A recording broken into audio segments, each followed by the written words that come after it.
Hello বন্ধুরা, তো এই দেখো আজকে আমার বর কাজ থেকে আসার সময় পান নিয়ে এসছে। ঠিক আছে, মিষ্টি পান। আমি খাই না কখনো পান, তো আজকে নিয়ে এসছে ভালোবেসে, তার জন্য একটু খেলাম। তো এই দেখো খাচ্ছি। তার পানটা কিরকম লাগে আমি জানি না, কোনোদিন খাইনি। একা একা খেতে লোককে দিতে নেই, তো দিইনি, তার জন্য বলছে যে একা একা খাচ্ছে। ঠিক আছে, তাহলে আমার জন্য এনেছে, আমি খাবো না বলো তো? তো খাচ্ছি মিষ্টি পান। কে কে খেয়েছো একটু কমেন্টে বলো, আর মিষ্টি পান খেতে কিরকম লাগে একটু বলো। তো আমি খাচ্ছি, ভালোই লাগছে, খারাপ লাগছে না। ঠিক আছে, তুমি কিছু বলবা? না লোককে দেয় না, কি বলবে, একা একা খায়।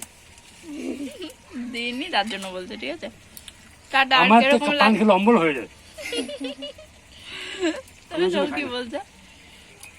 এই দেখো, একটু একটু দেখে যাও। অম্বল হয় খুব, খাই না, ভালো না। ঠিক আছে, কি বলছে? ভালোই লাগছে, খারাপ লাগছে না। ঠিক আছে, তো কার কার ভালো লাগে মিষ্টি পান খেতে একটু কমেন্ট করে বলো। টাটা।